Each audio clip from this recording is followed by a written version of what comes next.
the money. That's what I always say. You always follow the money. Yeah. This is Follow the Money with Mitch Moss and Pauly Howard on VSiN. Here we go. Welcome in. It is Follow the Money on VSiN, the Sports Betting Network. Mitch Moss along with Pauly Howard. We are live in downtown Las Vegas from the Circa Resort and Casino. Busy 3-hour program lined up today. Among our guests, Brian Edwards, longtime college football bettor and handicapper, coming up on the program in 30 minutes. His best bets for week one. Same thing, Paul Stone, a regular throughout the college football season on a weekly basis in 90 minutes. And Matt Vasgersian, a little Major League Baseball back end of the show. Win-lose is coming up this hour, and we'll get into some Week 1 games that we have on the board starting Thursday, Friday, and then this weekend in college football, Pauly. Some news today in the National Football League. I know JVT and Stormy, they were just touching on this on the back end of their show today, and it is the Saints naming Spencer Rattler their starting quarterback over Tyler Shuck, a guy they took kind of high in the draft. And they knew that the writing was on the wall that Derek Carr was probably not going to be back, even though Shuck is an aging rookie, so to speak, coming out and playing in his first year in his mid-20s, which is atypical for teams to go that high with a draft pick. But they go with Rattler, who did not impress me very much at all last year. And two things here. The day that Derek Carr announced that he was, done, I bet Shuck immediately for Rookie of the Year. They're going to be a bad football team this year. I like to bet backup quarterbacks almost every year to win that award if they have a path. And I thought that this guy's playing time was going to be there. I'm not going to panic about this because I'm not surprised that Rattler won the job. But I would say that Shuck might be in at halftime of the Week 1 game against Arizona. Yeah, Rattler played well in the Week 18 game against Tampa. That was about it. So I think everything's on the table here. Worst team in the league. Definitely under the win total, fewest points.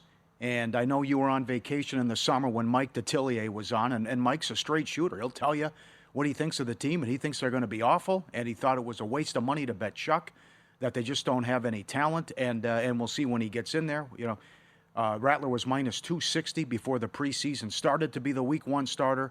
You know, a lot of people are already saying, well, the tank's on, they don't want to win, all this business, but you know, I would love Arizona if they would have at least played some people in the preseason. I don't like that.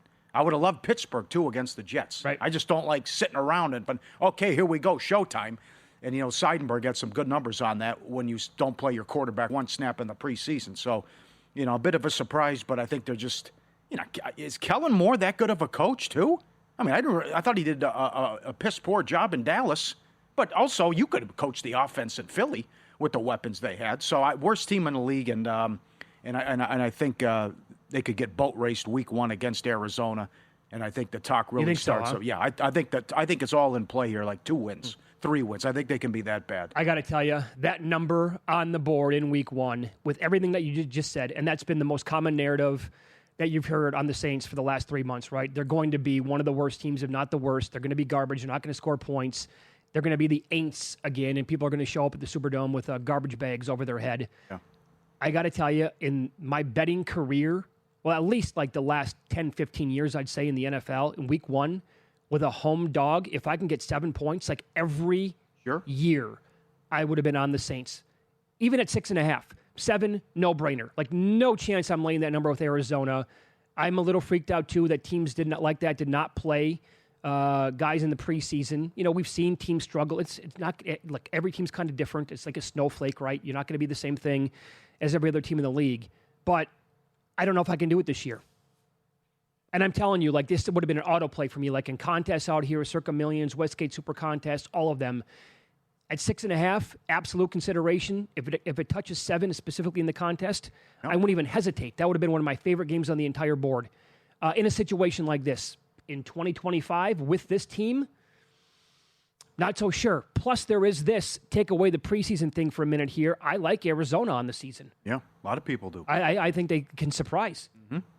And there was a game, wasn't it recently, last year, early on in the season, where they blew out the Rams? Mm-hmm.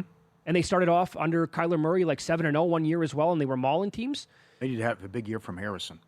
That guy was supposed to be Randy Moss. Yeah, I'm betting on him bouncing back. Yep, he needs a big year. Yep. But also there is this kind of angle where does that team that we have circled entering a specific season in the NFL as the worst team ever, right? Well, certainly, how about just worse than we got it right last year? It was the Patriots. They shocked everyone week 1 with the Bengals, but that was the worst team in the league. And then they probably would have won 2 games or maybe 1 game if they didn't make the quarterback change. But, I mean, they played well down the stretch and were feisty in some of the games. And certainly May showed some good moments. But I thought we've had that right. We were wrong a couple years ago with the Jets, with the 3.5, right? That's the team I think about all the time this time of year, is that the Jets, they were steamed. Their win total was steamed down from like 5 or 5.5 to 3.5. Yeah. And remember, Vinny Meatballs over at the South Point said at the time, it's his lowest power-rated team he's ever had. And he's been doing it for decades, right?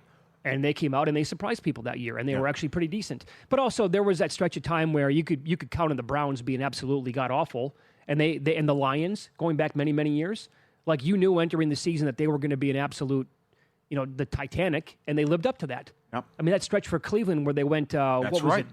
30-1 or whatever it was Yeah. in a 2-year stretch. It's impossible.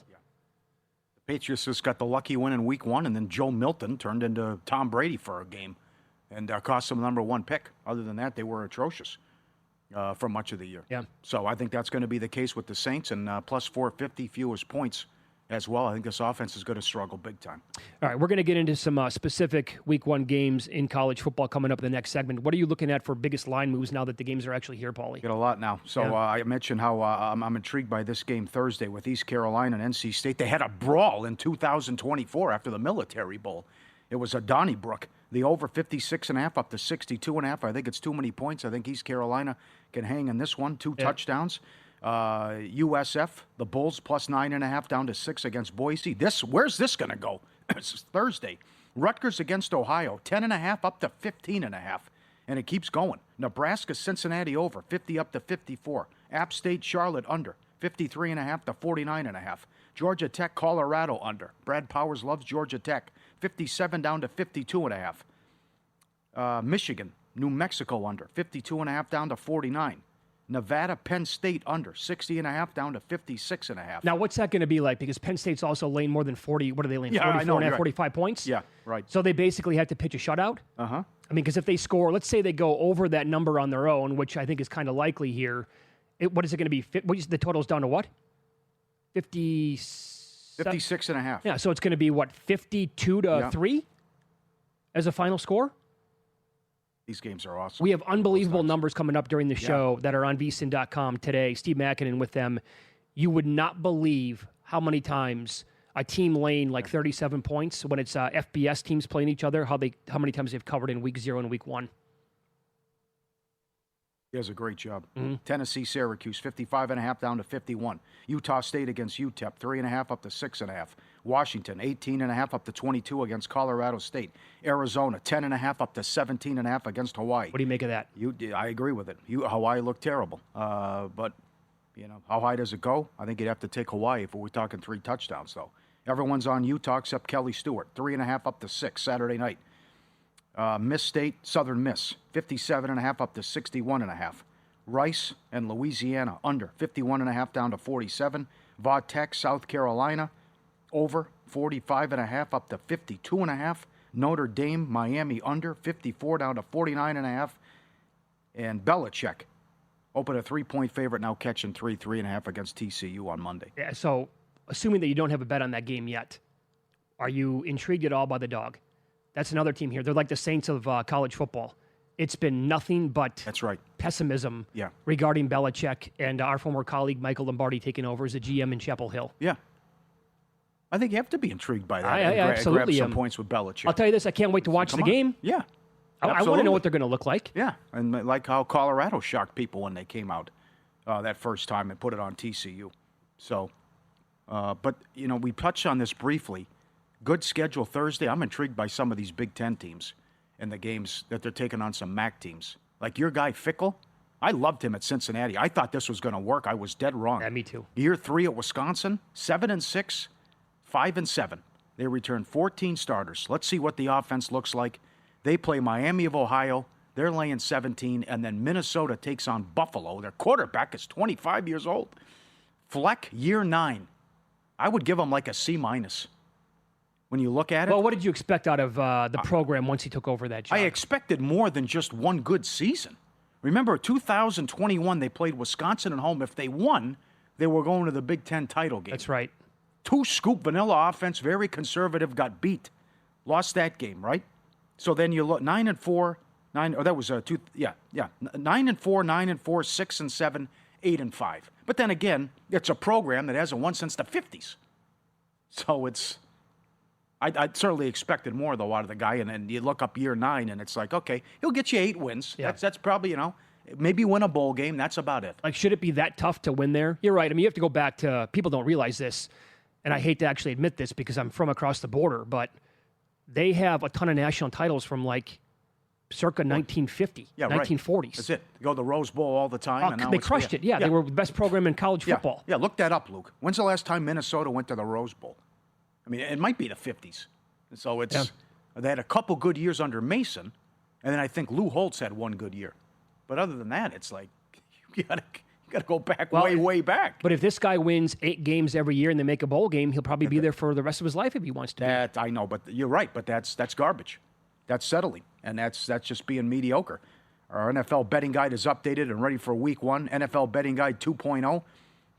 Post preseason team updates. Proven betting systems, contest strategies, and a ton of bets for the opening week and beyond. $9.99. Get in now and get our college football betting guide as well.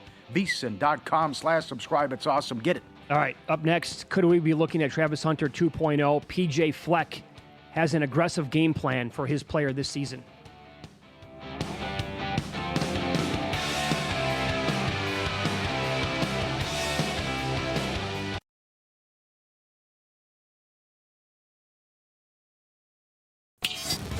This is Follow the Money on VSiN.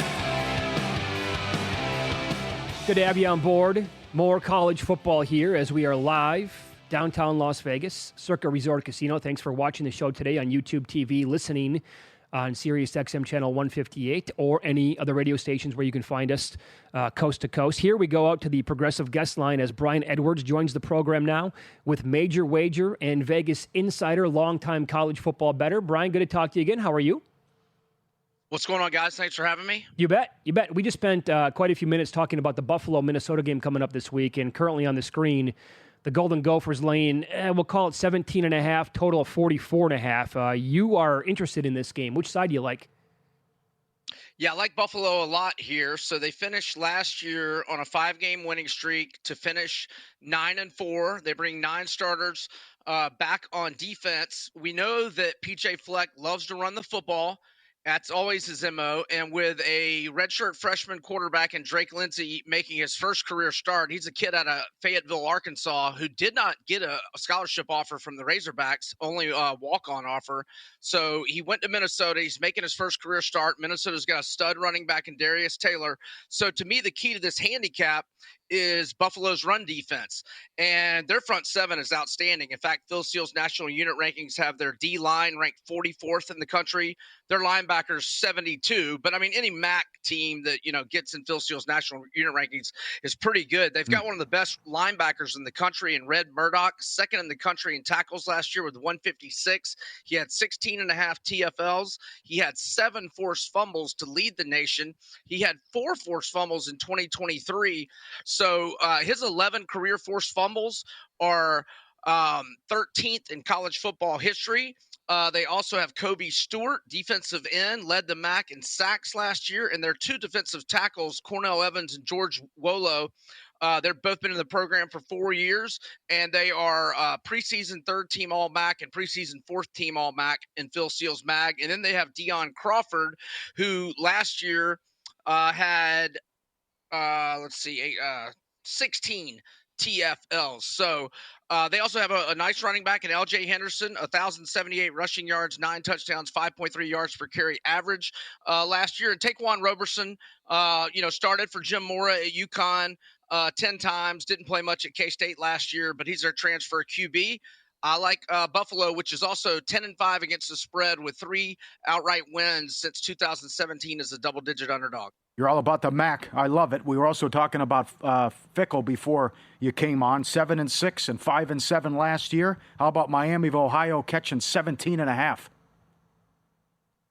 Yeah, I thought Fickle was a spectacular hire at Wisconsin, but it is not working out, and their schedule is absolutely brutal this year. I like Miami of Ohio catching 17 and a half. They won 7 in a row last year to get to the MAC title game. They actually got drilled by Ohio in that game, but they bounced back nicely. They smashed Colorado State 43 to 17 in the Arizona Bowl. They finished 9-5.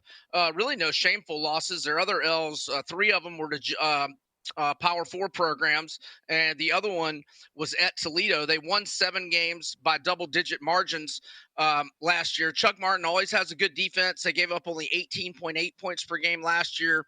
5 starters back on that side of the ball, including 3 of their top 5 tacklers. But most importantly, they got Daquan Finn out of the portal from Baylor. So, he thrived at Toledo for a number of years, and then he went to Baylor, started a couple games, but lost his starting gig to Sawyer Roberson.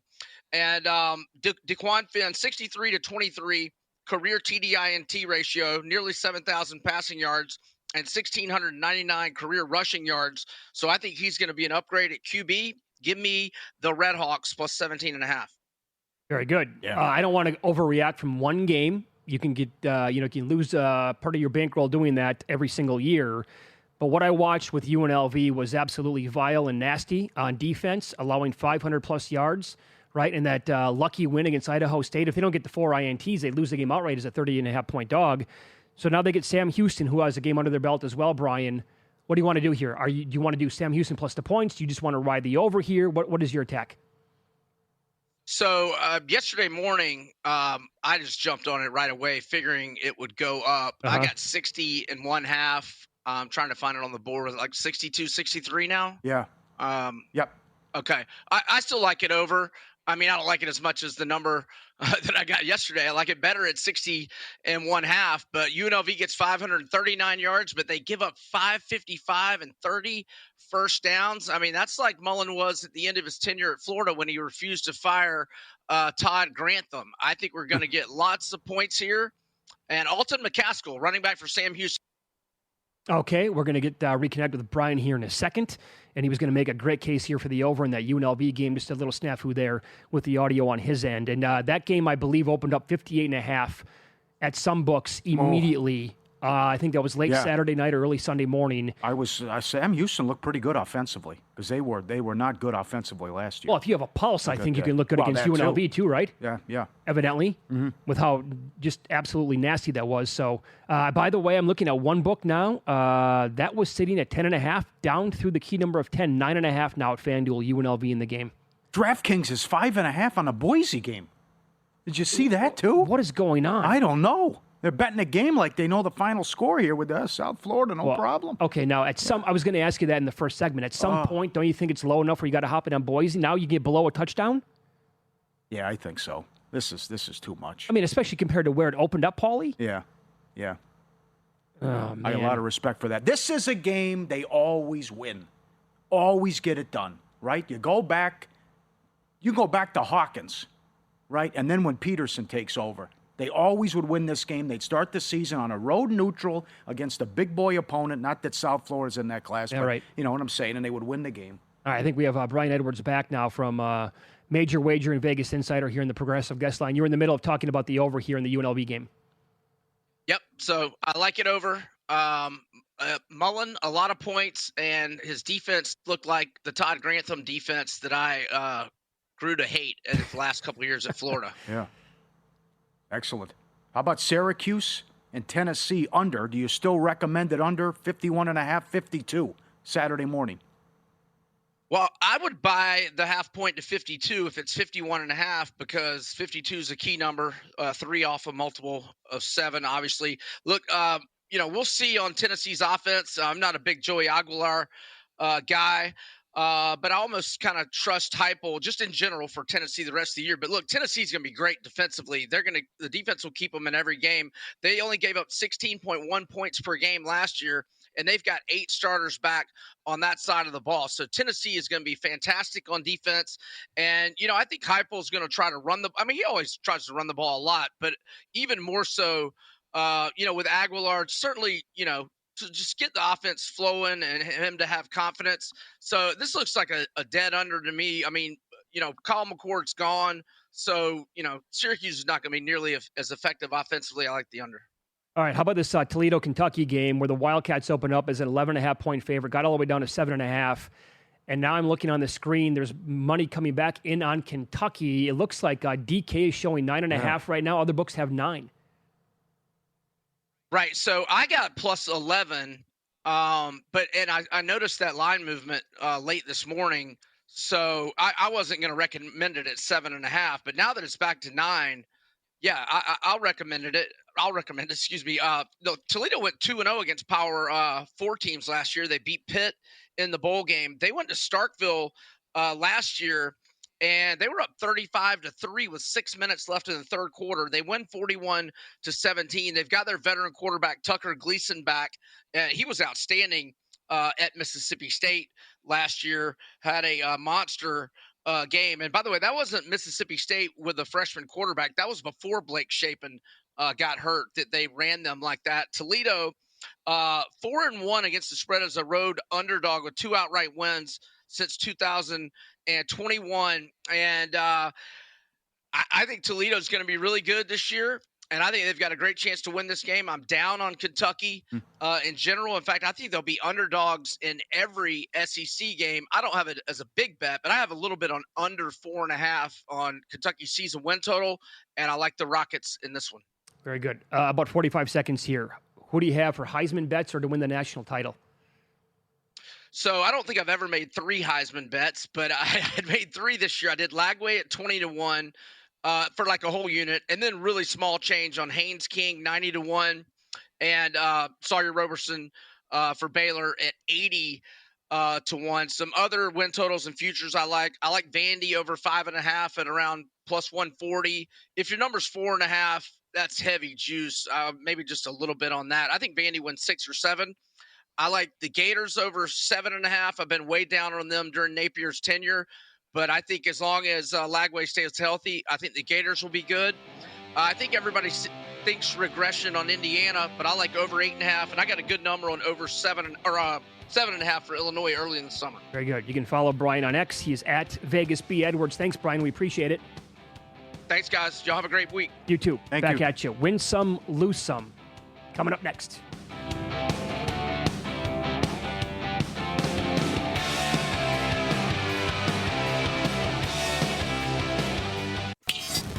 This is Follow the Money on VSiN. We'll let college football here as a longtime friend of the show and the network, longtime pro sports bettor, college football handicapper Paul Stone joins the program, and he is on the progressive guest line. Good afternoon, buddy. Thanks for the time as always. How are you? Oh, man, good to be with you guys, and what a great week 1 slate of games that we have. Really looking forward to it. All right, we'll get to the 2 marquee games coming up in a minute. But let's start with this one first. And we talked about it an hour ago with Brian Edwards. The takeaway from UNLV's abysmal performance against Idaho State, a game in which the Rebels easily could have lost as a 30.5-point favorite. Was that enough for you to make a bet here on Sam Houston in week 1? I'll tell you, it was, Mitch. I was really surprised. You know, I've said all summer that the gulf between Boise State and the rest of the Mountain West is quite significant. Yep. And nothing changed my mind. What I saw on Saturday, Fresno's performance against Kansas, losing 31-7 to the Jayhawks, and then UNLV barely escaping an Idaho State team that went 5-7 last year. And just to kind of set up who Idaho State has been the last decade, they've had 1 winning record the last decade. They went 6-5 a few years back. Last year, against an Eastern Washington team that went 3-8 in their 11 games besides playing Idaho State, they gave up 77 points and more than 700 yards to Eastern Washington. Oh. And Eastern Washington only won 3 of its other 11 games at the FCS level. So Idaho State is not a very good FCS team. UNLV gives up 555 yards, over 7 yards of play. 4 Idaho State turnovers, UNLV +3 in the turnover category. They escaped 38-31. Sam Houston, they lose 41-24 at Western Kentucky. Actually led early in the second half after a defensive touchdown. Did Sam Houston 24-20. but they just couldn't hold down that Hilltopper passing attack led by Maverick McIver. They have a new head coach like UNLV, got a lot of new faces like UNLV. I like their quarterback at Sam Houston, Hunter Watson, great dual threat guy. More a bet against UNLV than a bet on Sam Houston, perhaps. But I like Sam Houston. I think the line's down to 10 rather, pretty much universally now. So we'll say Sam Houston plus 10 over UNLV. Very good. Let's go to the marquee game to start Saturday morning, Texas and Ohio State. Mr. Texas, what do you think here? As you're ready to take the dog, why do you like Texas to get it done against Ohio State?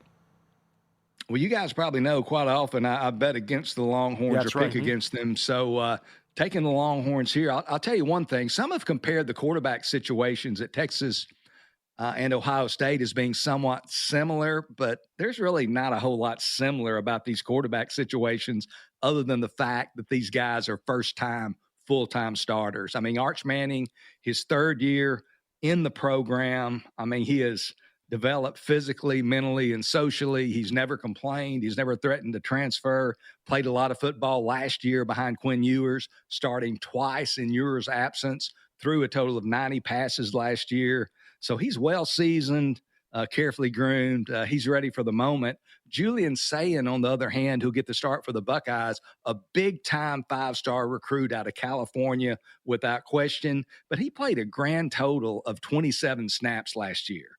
He only completed 5 passes. Those all came in mop-up time in the fourth quarter of lopsided games. He's never been in a meaningful college football game.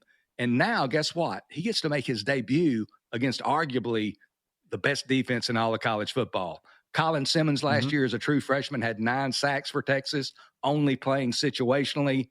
He's put on some bulk. He's bigger. He'll be more of an every down rush type player. And then linebacker Anthony Hill Jr., a consensus first team All-American linebacker last year, a guy who will be a Thursday night pick in this April's NFL draft. Those two guys, they're going to have them all over the place moving around. I think it's going to be very confusing for Sayin. I think he's going to turn the ball over a little bit. I think the Longhorns are the better team. I mean, this is an Ohio State team that has 8 new players starting on defense. They are, I mean, you can't downgrade what they've done in any shape, form, or fashion the last decade, especially at home. 63-5 at Ohio Stadium. But they got 2 new coordinators, got a new quarterback, going up against a great defense. Texas has offensive line questions, but they have far fewer questions than the Buckeyes. Texas is going to go in there. They're going to win this game. I think they're going to win by 7 or more. I like Texas plus 2.5 over the Buckeyes. Very good. Excellent. So you're bucking the trend here, Mr. Stone, who's on the Progressive Guest Line, Paul Stone Sports on X and the website as well. Always on Talk College Football this time of year. The last 6 trips to Miami, it's been vile and nasty for the Irish, losing on average 27 points per game. Why do you like the Irish at Miami Sunday night? You know, first of all, man, this is one of 3 matchups pitting top 10 teams against one another, which is incredible to have 6 of the top 10 in the AP preseason poll playing one another. What a great opening week 1 of college football we have. From Notre Dame's perspective, no question, they've got a quarterback question. CJ Carr is a guy who was a big-time recruit. He's a redshirt freshman. He made 1 brief appearance last year. He's never thrown a collegiate pass. He was named the starter last week over third-year sophomore Kenny Minchie. But besides that quarterback position, and obviously that's the most important position not only in college football, but perhaps all of sports. But besides that quarterback position, Notre Dame is loaded at basically every other position area, both on offense and on defense. I mean, the running backs, you got 2 guys in Jeremiah Love and Jadarian Price. They rushed for almost 1,900 yards last year combined to average 6.6 yards per carry. Got an offensive line that's one of the best ones in college football. And their receiver room, going to be better this year. I think it's going to be a top 10 caliber unit. Starts with Jaden Greathouse, a guy from Austin, Texas, who kind of had his coming out party last year in the semifinals and finals against Penn State and Ohio State, respectively, had 100-yard receiving games on both those mammoth stages. He's going to be joined in the wide receiver room this year by Malachi Fields, a transfer from Virginia, and Will Pauling, who comes over from Wisconsin, both veteran guys who are going to help that receiving room. Notre Dame, they're going to be on the short list when you look at the best defense in the country going into the year. I think they're kind of on the short list of contenders for that accolade, along with Texas and Penn State, just good at all three levels. And then you look at Miami. They lose their quarterback, Cam Ward, the first overall pick in the NFL draft, and they pick up Carson Beck out of the transfer portal from Georgia. Beck was really good down the stretch, maybe the last 5 or so games in 2023. Then, though, he had a generational tight end in Brock Bowers. He had a really underrated wide receiver in Ladd McConkey. And then last year at Georgia, without those kind of weapons, he just didn't play as well. He turned the ball over. In fact, there was a 6-game stretch last year during which Beck had 12 interceptions and was sacked 13 times. I know Miami's paying a lot of money for Carson Beck to be their quarterback this year, but I just don't think he's the answer. Got a chance of rain as well there at Hard Rock Stadium on Sunday. I think Notre Dame's going to run the ball at him. I think they're going to protect Carr, let him throw safe passes. Notre Dame's just a better team. They've got a better roster from top to bottom. Again, I think if they can just split the turnover battle, they'll be quite all right. I like Notre Dame to beat Miami by 3 or more on Sunday night. All right. Do you have a Heisman bet on anybody in those 2 marquee games you just talked about? Did you bet Arch Manning a while back? Would you bet anybody else, like a Jeremiah Love, to win for Notre Dame at running back, or anybody else in those 2 teams? Bet there's no way, the way it sounds. Yeah, just being totally transparent, it's not something that I typically bet on, and I didn't this year. But, kind of my thought is take Arch Manning, even though he's 5-1, take him for half a unit as an insurance policy, and then take a longer shot. And in my case, it's going to be DJ Lagway at Florida. I know Lagway had health problems, injury issues last year, and there's been some question this year about whether he's 100%.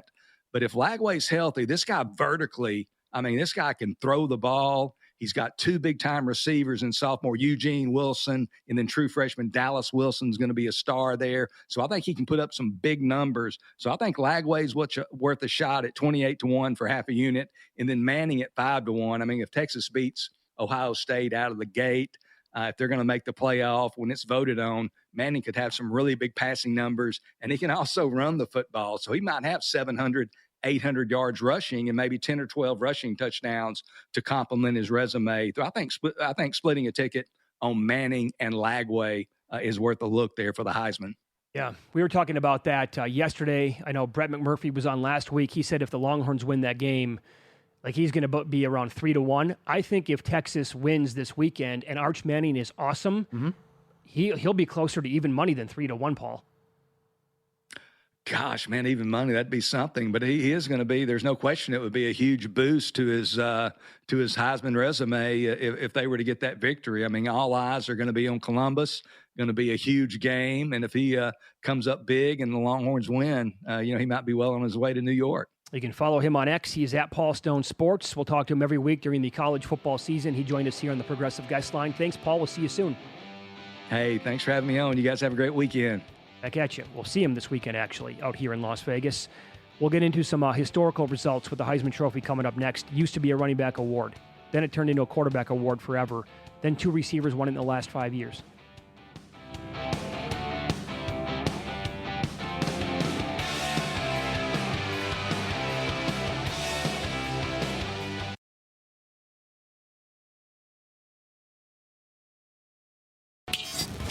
This is Follow the Money on VSiN.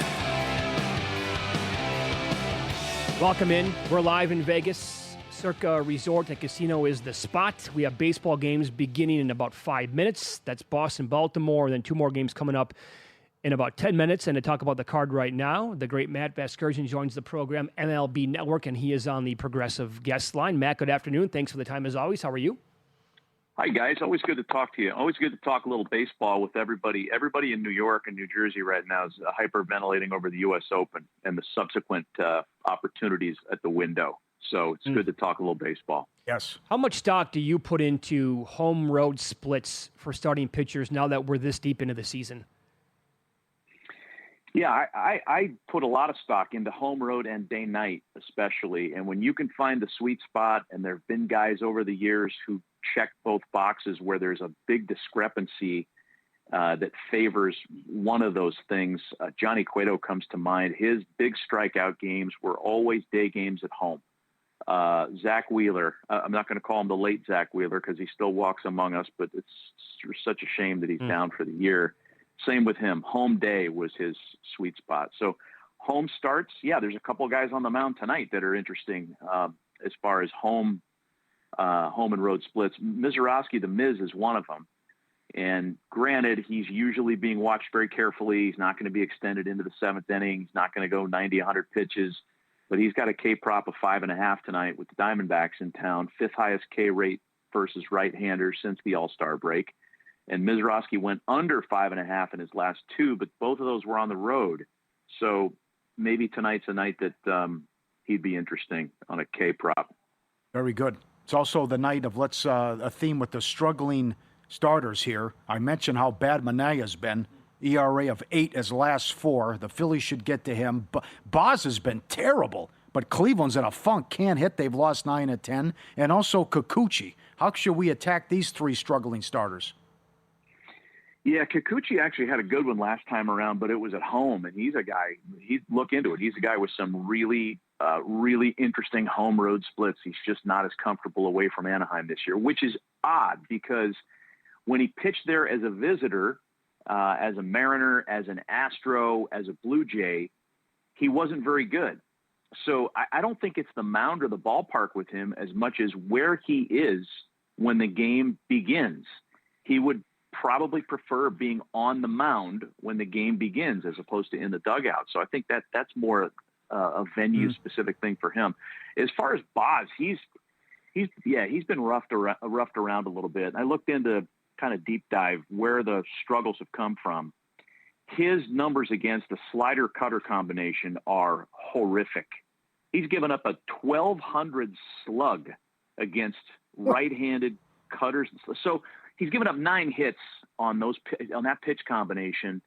6 of them have been homers to right-handed batters. So there's a guy in the Cleveland lineup tonight. If you're looking for a real deep dive prop, this CJ Capus kid that they called up, who's one of their top draft picks, kid out of Miami, he's got really interesting numbers. He played at AAA and AA this year. He's got some pop. His numbers, he's a left-handed hitter, against a right-handed slider-cutter combination, 455 batting average, slugs 1,000. Again, small sample size, but with a struggling starter, you look for guys who might match up. And I think CJ Capus would be interesting tonight. You never go wrong on Jose Ramirez for a prop as far as I'm concerned. And if you wanted to, maybe test a Kyle Manzardo, but some lefty is going to get to Shane Boz tonight. And why not a rookie like Capus? You cannot find numbers on players like that, at far and away places, but I'm sure DraftKings and FanDuel will have everybody up. So good. What a breakdown. You know how a lot of times you will say that the home run numbers, right, the props, come on, we're not betting 2-1 on this kind of stuff it doesn't matter who it is, Aaron Judge, Shohei Ohtani. What about tonight's run line with Colorado playing at Houston, Hunter Brown going, they're 380 to win the game, 2.5 runs, Matt, and they're at home, by the way, so they're not guaranteed, obviously, to get the 9th inning, which you wouldn't want anyone to bet like this, but laying 2.5 runs is not even money. That's odds on. Laying 3.5 runs with the Astros tonight is plus 150. Rockies haven't won there in 11 straight games. Oh my gosh, you've got to lay that many runs for that kind of price? Yes. It's insane. That's more aggravating than Aaron Judge at plus 178 to homer tonight, which is an accurate number. That's insanity.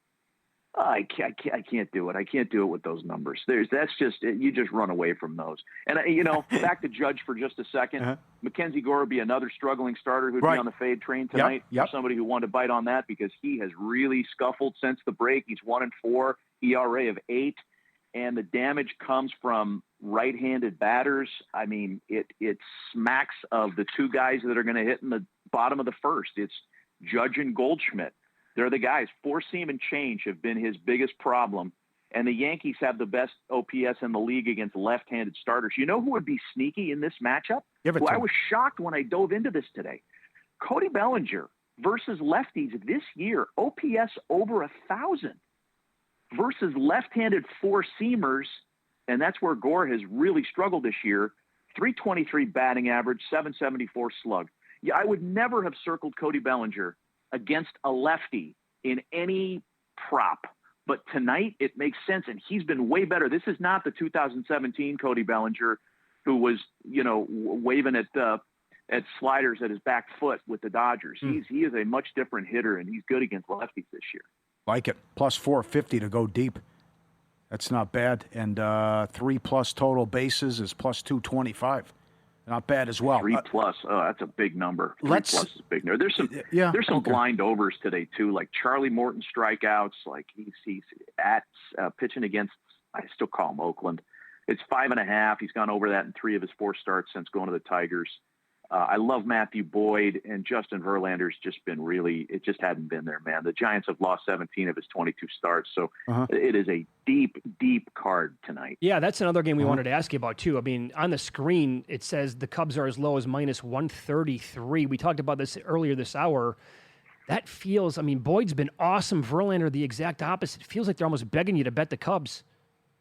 Yeah, I don't get that one. It is a fishy line, and where you see fishy stuff like that, generally steer clear. Yeah. But I would have guessed the Cubs to be a, minus $150 in that neighborhood. That's a surprising number. Hey, I got to ask you guys this too, because I was shocked on Sunday when Cal Raleigh hit the 2 homers, and I know everybody has a different interpretation of what the record's going to be. Yes. Are the homers, as a catcher or while he's in the lineup?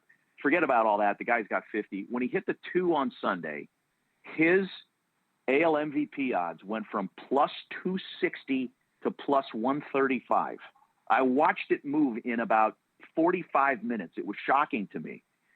I still don't really – I couldn't tell you who is going to win AL MVP right now. I got Raleigh as more than a coin flip, though. I think he's got more than a puncher's chance at that award. He's got to win it as far as I'm concerned. For playing that position – if he hits like 58 home runs and they make the playoffs, it's got to be Cal Raleigh.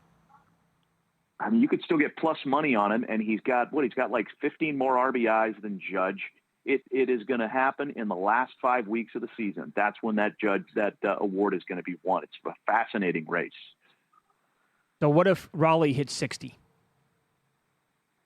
Is it gosh, that's such a Is it absolutely his? A massive number. Yeah, I can't imagine it not being. His detractors, the Judge sycophants, are out there saying, well, look at the batting average. Raleigh since the break under 200. I don't care because the productivity's been there. Mm-hmm. And you said it. Pauly. Like that, the demands of that position. He's doing what no human has ever done. By the way, just the home runs he's hit left-handed this year would be the top total on 21 teams in Major League Baseball. Think about it that way. Wow. Switch hitter doing it from both sides. Yeah. Wow. That is excellent. What do you think of this kid that's going for Atlanta tonight? Waldrop. 4-0 with an ERA under 1.